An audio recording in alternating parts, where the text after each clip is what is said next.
Hi, I'm Elliot Aruldoss from the Online Citizen TOC, and today we're here with Ms. Bridget Tan, founder of the Humanitarian Organization for Migration Economics, in short, HOME. Ms. Tan was recently honored by the US Department of State as a TIP, Trafficking in Persons Hero, for her efforts in fighting against human trafficking. Hi, Ms. Tan. How are you doing? I'm fine. Thank you for coming. I'm really honored to be interviewed by TOC on my award. I understand you must be quite busy with your schedule today and all that. I guess all of us are busy in Singapore. No one can say they are not busy. Right. Can you tell us a little bit more about yourself and your work? How do you start HOME? Okay. And what's the motivation? I started my life or my career as a human resource manager. And as a human resource manager, I have to deal with workers. I look after the welfare workers. I also try to integrate the needs of the workers with the needs of the organization. And I went into the areas of training, and I had to understand employment laws, employment benefits, and I negotiated with unions, collective agreements.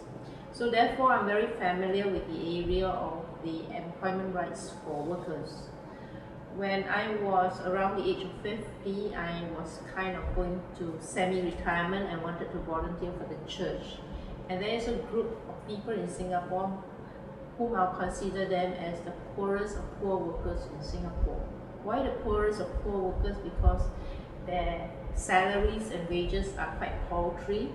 Or these are not the foreign talent, these are the foreign workers whom you see at the roadside, with construction, and also at the, our town, doing the cleaning. They are the general workers, and of course the domestic workers, 200,000 of them that work and look after babies, elderly, all the household chores, wash the cars, and all that.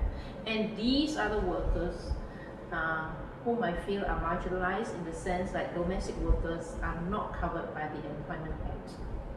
And when I first started, it was because a Filipino priest with the church invited me to help him with setting up a commission for migrants, and that's how got me into giving service to migrant workers. Right, and later on you started it by yourself, or? Then after a few years, when I started 2 shelters, one for men and one for women. When I had money that was given to me by the church to do something to help migrant workers, I started shelters. But in the year 2004, I approached the new Archbishop for more budget to help me to carry on and sustain the programs. However, the church then was not too supportive, and I decided to go on my own, and I started HOME in September 2004. We were registered as a society. That must be quite a long journey for you. How long would you do you say you have been in this? Well, I think I've been at it more than a decade. If you count the years, when I first started in the year 1998, when I helped the Catholic Church to set up the Archdiocesan Commission for the pastoral care of migrants and itinerant people. Right. What are the main issues that a country like Singapore would face? For example, I think the migrant workers everywhere in the world, wherever they go, the global phenomenon of migration has resulted in a group of people who, when they migrate out of forced situations like poverty, like conflicts, and other issues that force them to leave the country in search of greener pastures. And sometimes these people, when they are desperate for work, they can become very vulnerable and become victims of exploiters, traffickers. So Singapore, like any other destination countries, would have such situations where people take advantage of others, especially those who do not understand their rights. So what I try to advocate here in Singapore is that our laws should be strong enough to combat against human trafficking and labor exploitation. Well, you mentioned about rights just now, so can you a bit more about how this would For conflict example, with rights. domestic workers are not covered by the Employment Act, and a basic right, like just a rest day every week, is not their right, but has to be negotiated in a standard contract. To me, a basic right is something that should not be negotiated. It should make law, and domestic workers should also be entitled to this rest day every week, especially if you take into consideration that many of the domestic workers are Filipinos, they are Christians, and the Sabbath day is very important to them. It's a commandment of God. And if you do not give them the rest day as a right, that means you don't even give them the freedom to worship God on the day that, the religious teachings tell them that they should give that time, that once a week to give to God. Moving on, as mentioned before, Ms. Tan was recently hailed and honored by the US Department of State. I think Hillary Clinton as well acknowledged her as a hero in fighting, in her efforts for fighting for human trafficking. And I think over here you can see it's a picture of Ms. Tan with Hillary Clinton. And this is here the award that she got.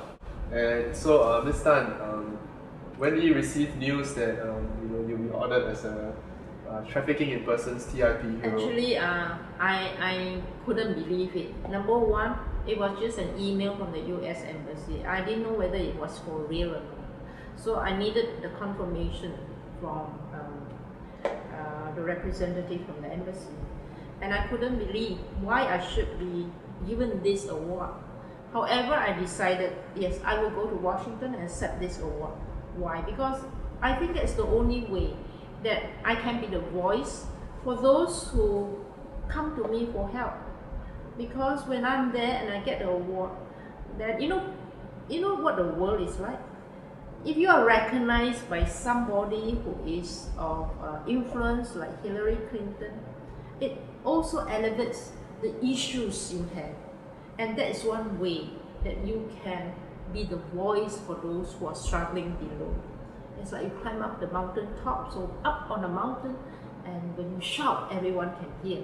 But if I'm down in the village, in the valley somewhere, I'm shouting until I have a sore throat, nobody hears. So that is the reason why, even though I don't feel that I deserve this award, there are many others who probably deserve it more than me. But if I'm given this chance to get it, why not go? Go up to the mountain, get it, and shout out loud.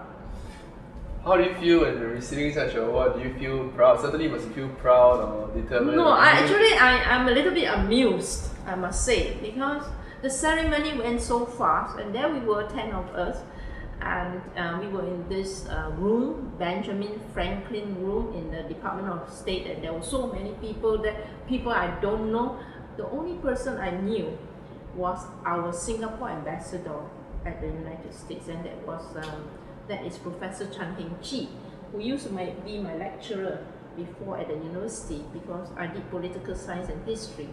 And when she came up to me and she said to me, "I'm so proud of you, it must have been very difficult of you," that really meant something to me, even more than you. I'm sure this must be a great milestone for for both you and home. I think has Singapore's government acknowledged this in any way? Has the press come down? Straits Times maybe asking you for comment? No, they did the story themselves. I think yes, there was a Straits Times journalist at Washington. I cannot remember his name, but he interviewed me. He spent some time with me, and that's how we got the story.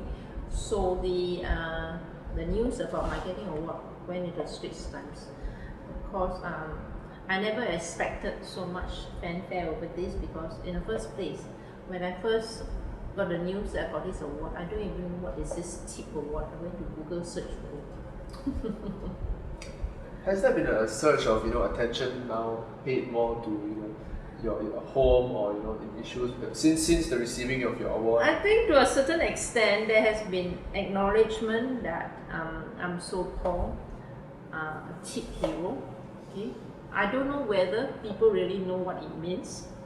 However, it does give me a certain recognition that helps me to do more advocacy, because I'm in a position to to talk to people on the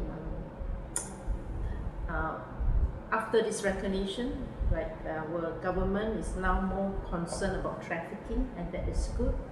I think recently, instead of the anti-vice squad, I think that was the name of that unit, they have changed the name to something like specialized CID something. Don't quote me because I may have got it wrong, but I know they have changed the name of that team of people who are going to raiding all those places where there are possible potential traffic victims.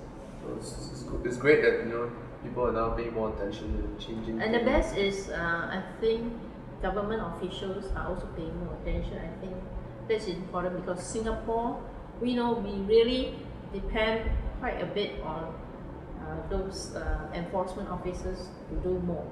Yeah. Well, I understand that you also have a family, and you're very active in your field. How do you cope with Actually, all this? I'm married. My husband is Liu. However, I use Tan because the reason why I use Tan is because I want to bring honor to my late father, Dr. Joseph Tan, who was anti-colonial fighter before Singapore got independence.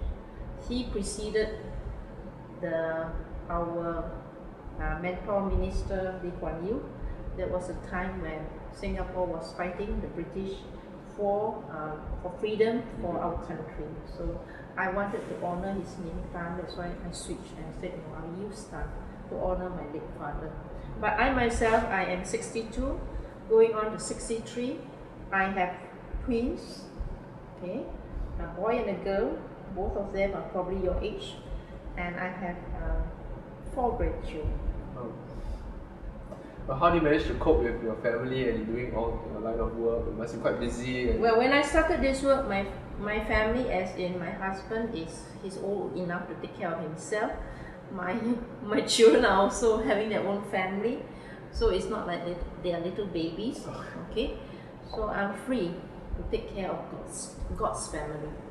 But would you say your family is very supportive of you? I don't think so. In fact, my family had some issues at first because I was, giving too much time to God's family. Not that my family is also not God's family, but I was serving people who are even not Singaporeans, and I was, having to spend time outside on Sundays. So I was giving up a lot of family time. And my family couldn't understand the work that I was doing. But now, I think I would say that my family silently supports what I'm doing. That's very good to hear then. Do you think that, now the media climate has changed in Singapore such that people now will be more receptive or understanding of the issues that foreign workers might face? Yes, and I think thanks to TOC, I think you have done your part to make this change in the climate, because I think Singapore suddenly saw the impact of social media, and so social media has opened up the eyes of many people about things that probably would not have talked about in our print media. TOC also would like to thank you for the time here and coming out to share your views in this interview. When we come to the end of the interview, is there anything else you'd like to say this time? I think it's very important for us to understand that social justice is everyone's responsibility. We all have a part to play. And it is not just me, it's not just the government, it's not just them. It is we. We must believe that when we fight for other people's justice, we are also fighting our own justice as well. You cannot just be talking about your own justice, what is fair to you, without also looking at people outside and making sure that others also have a fair deal. And this is what I'm doing, and I hope others will join me to work for justice for ourselves and for others who are around us, because we are just one human family. Well, on behalf of TOC, we'd like to thank Ms. Tan for her time, knowing that she's quite busy. Right, thank you, Ms. Tan. Thank you. Okay.